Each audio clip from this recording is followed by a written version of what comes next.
have you shot your final scenes yet? And are you happy with how things ended? Yeah. Yeah. Yeah. While Danny kind of forgot about the Iron Fleet and Euron's forces, they certainly haven't forgotten about her. Shit! Oh, man, you all right? Oh yeah. Shit, man, you okay? I was afraid that was gonna happen. I was afraid it was gonna happen with that goddamn thing. You all right? Sure you okay? No, I'm fine. Did you try your arm and stuff? He's all right. I'm He's fine. wearing leather. Fucked up my guitar though. See. Did you get it on film? Yeah, we got it. Yeah. You want to keep that thing? Like a 7-foot drop. Dude, we have to do that all over again.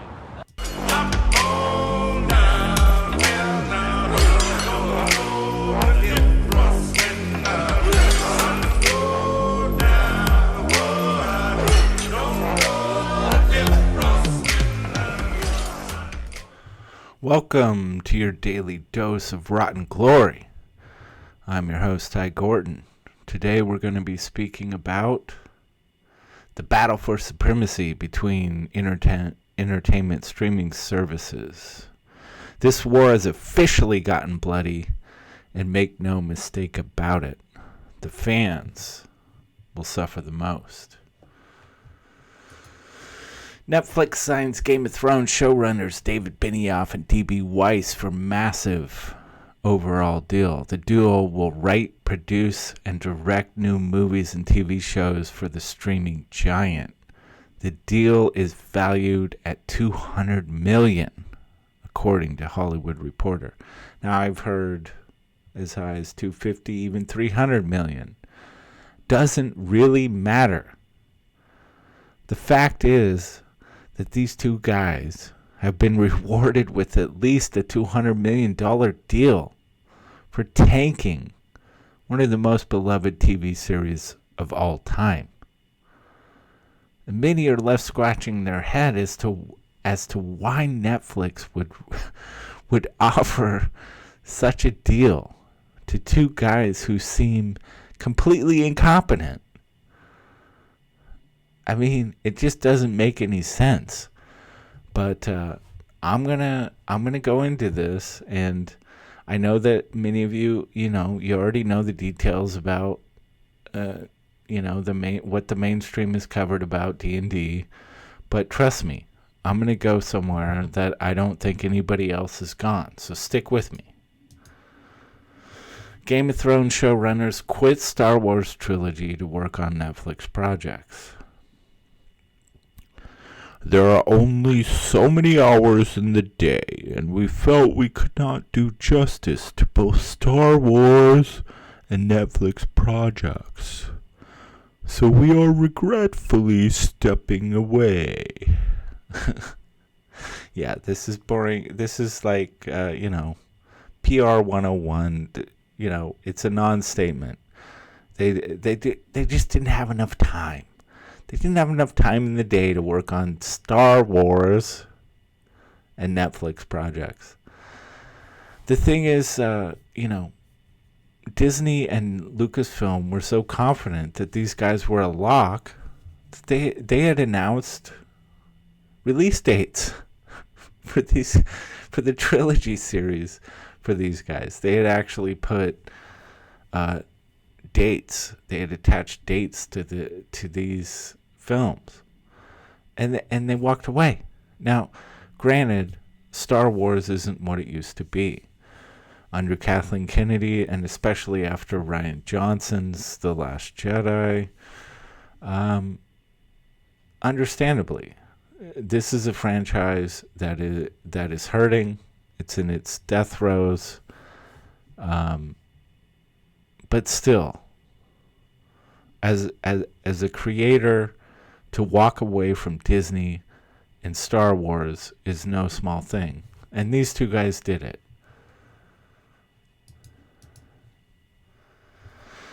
The Game of Thrones creators finally admit they truly didn't know what they were doing.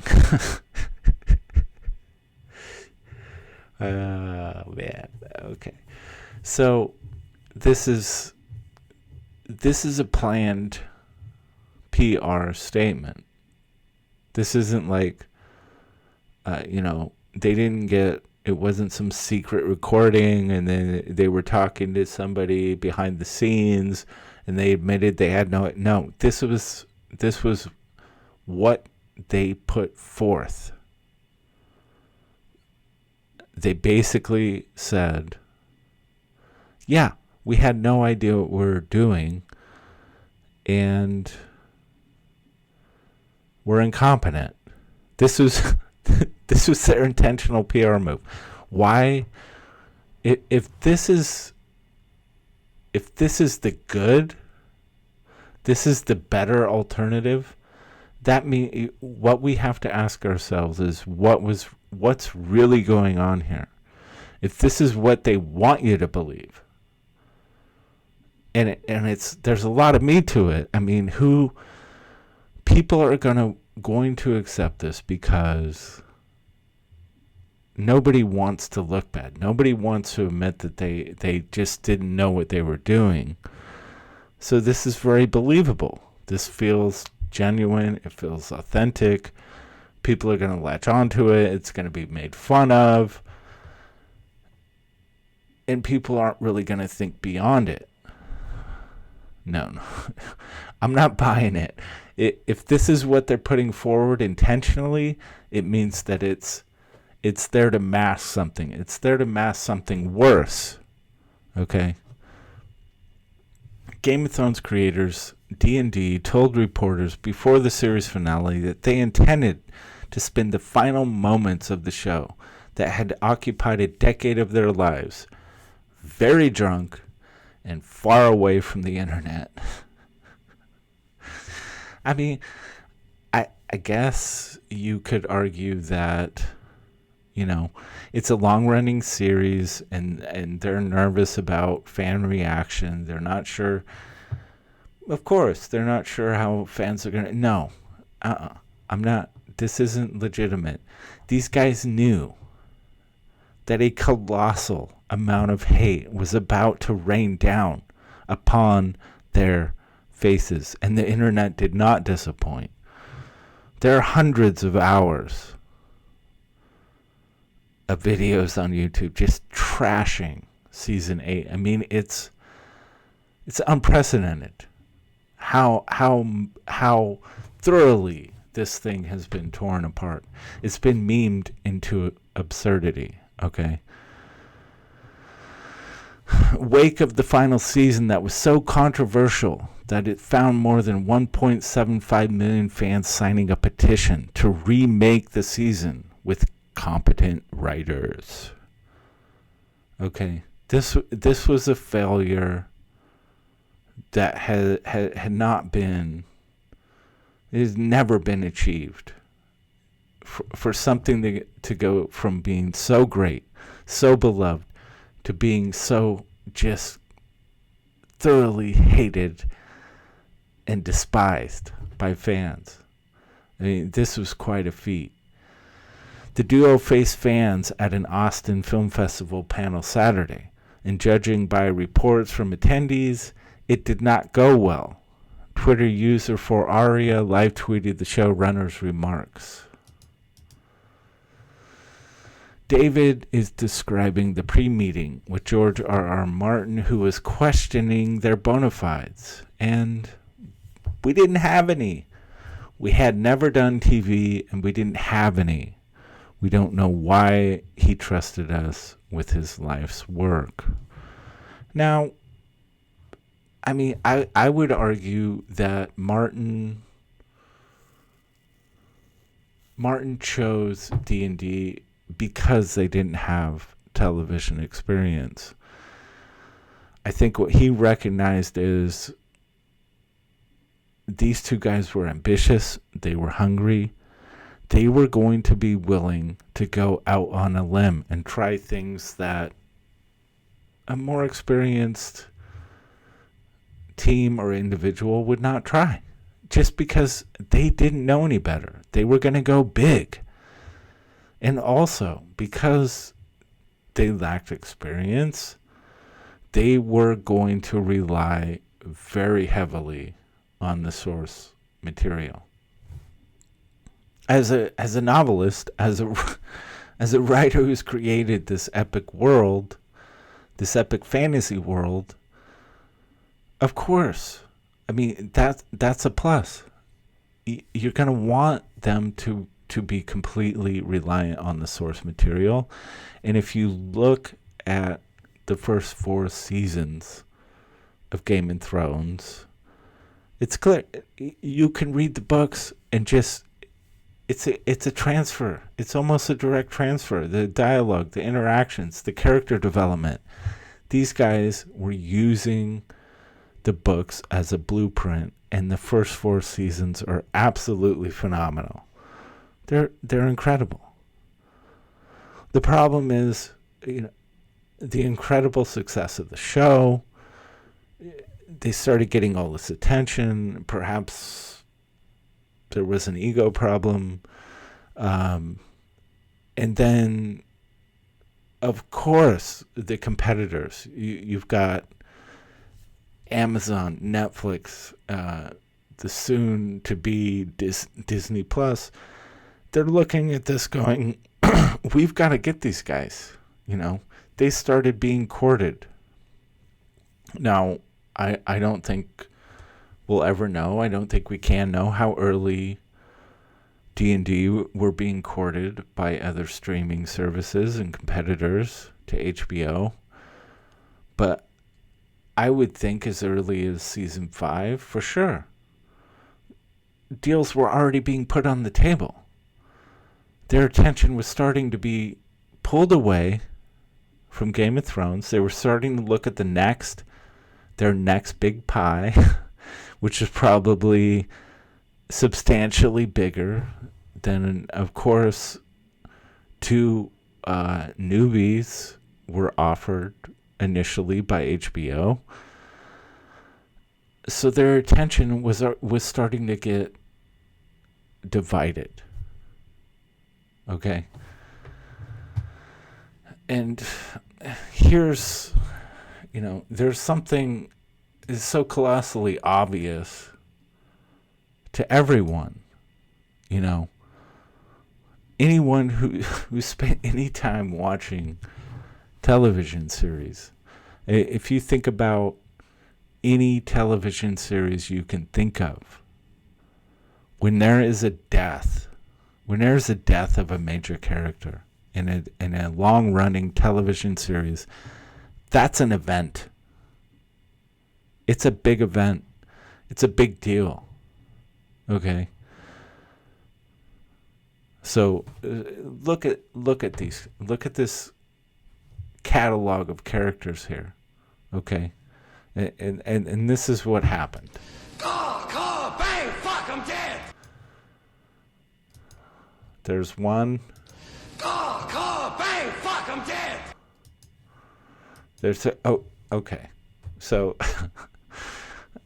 I think I initially thought that I was just to drive this home, how absurd this is. I was going to do this for everyone, but let's push this along. Call, bang, bang, bang, bang, bang, bang, bang, bang, bang, bang, bang, bang, bang, bang, fuck, I'm dead. Yeah, you're all dead. 17 major character deaths in a 6-episode season. This is laughable. I don't care if you're a hack. I don't care if you don't know what you're doing. If you're just someone who's watched television for a decade, you know that you don't kill 17 major characters in 6 episodes. These are characters that people have grown attached to over 7 seasons. So, not all of them are loved. There's a few pariahs in there, obviously. I understand this. But there are loved characters here. Even from villains to good guys, it doesn't matter. People had emotional attachment to these characters.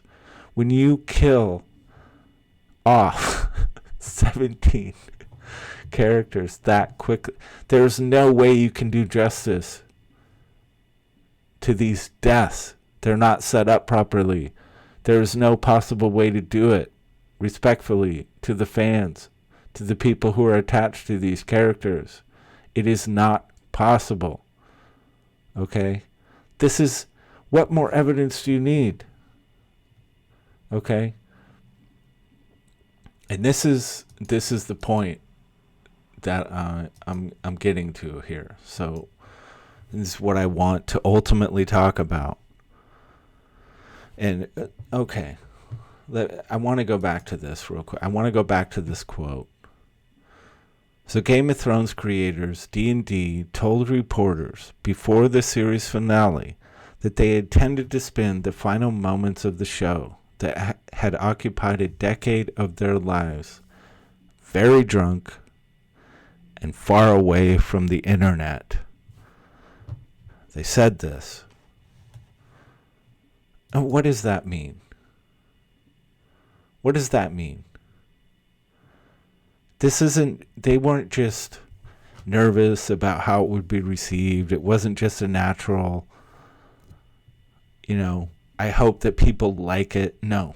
These guys, they went in a bunker, okay? It's the equivalent of preparing for doomsday, going in a bunker, and hoping to survive the fallout. They knew exactly what was going to happen. They knew it was going to be hated. They knew they had done the fans wrong. There's no question about that. They absolutely knew. Okay? Now, they had 200 million reasons, didn't they, to do this? This is the streaming war. This is what happens. Now, I expect this kind of behavior from corporations. Corporations are going to play dirty. They're not going to play fair. They're going to play to win. They're going to try and take away from their competitors. If they can't compete, they're going to destroy. It is my contention. It is my theory. And of course, this can't be proven. There's no way to prove it, but I'm just putting it out there. That this money, this is blood money. Netflix offered this $200+ million deal.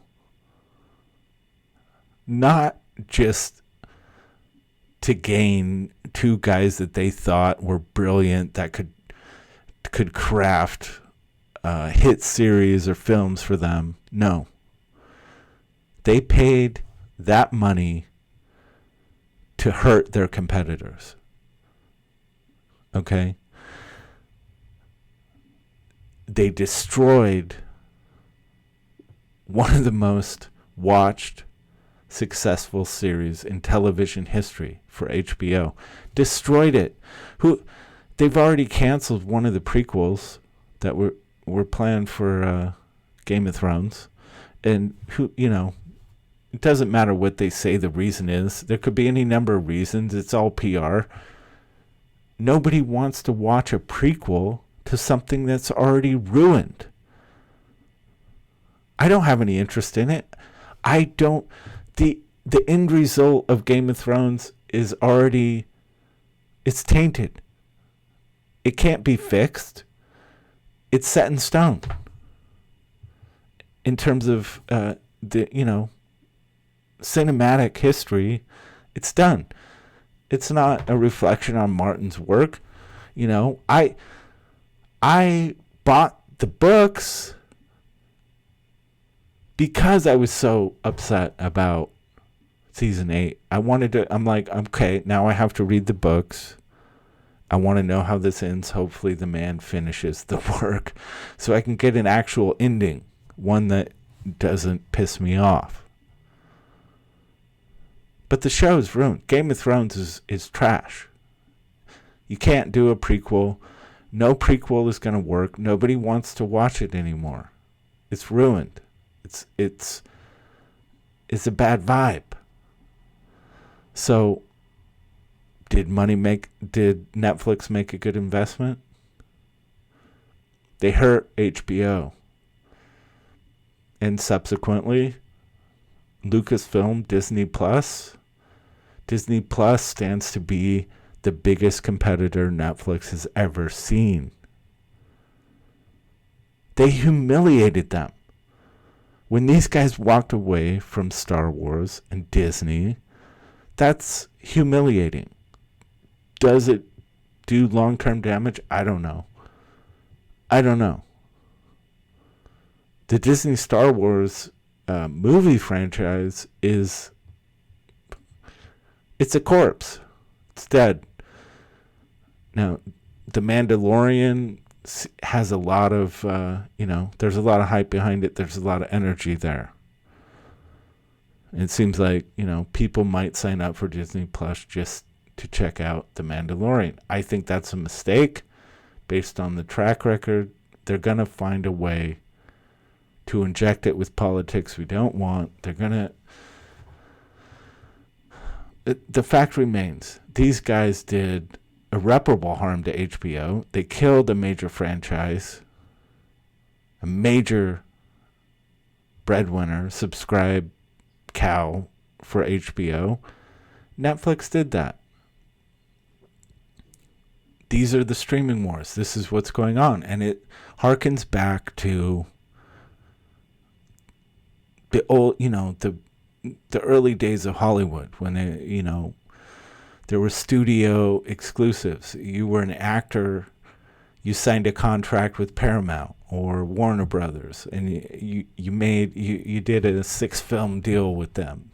You were exclusive to that studio. This is a return to that mentality where it's going to be exclusives, right? Anyone who plays video games knows all about this. Right now, it's a big deal. You've got game studios signing an exclusive deal with PlayStation or Xbox. This isn't good for fans. It's not good for fans. It means less people are going to play that game because it's not on the platform they've invested in. This doesn't do anything for fans. And this is where entertainment is going. Exclusivity. And if these guys, if D&D are an indicator of how this is going to go, they have set a horrible precedent. Because I don't believe for a second that they were so horrible at their job, that they were such hacks that they thought they could kill 17 characters in a 6-episode season and that would be well received. They did this. It was sabotage. And they did it for money. They took the paycheck. They killed a franchise. They hurt HBO. They left HBO. And Netflix doesn't care if they make good shows. They got their money's worth already. Anything these guys do for them beyond that, icing. Who's going to watch? I'm not going to invest in anything these guys do. I don't trust them. They don't care about fans. They don't care about the source material. They're chasing dollar bills. And this is the thing. Corporations are going to behave like this. They're going to throw their weight around. They're going to throw their hundreds of millions and billions of dollars at people. It's the creative talent that has to have integrity. These guys, they didn't have the integrity to finish the project they started, to respect the fans and the source material and Martin's life's work. They shit all over it for the paycheck. And if this is what we can expect in these streaming wars, it's not going to be fun for us, folks. It's just not going to be fun. All right, that's all I've got. If you like the video, give it a Rogan's up, and please subscribe because I'm just getting started.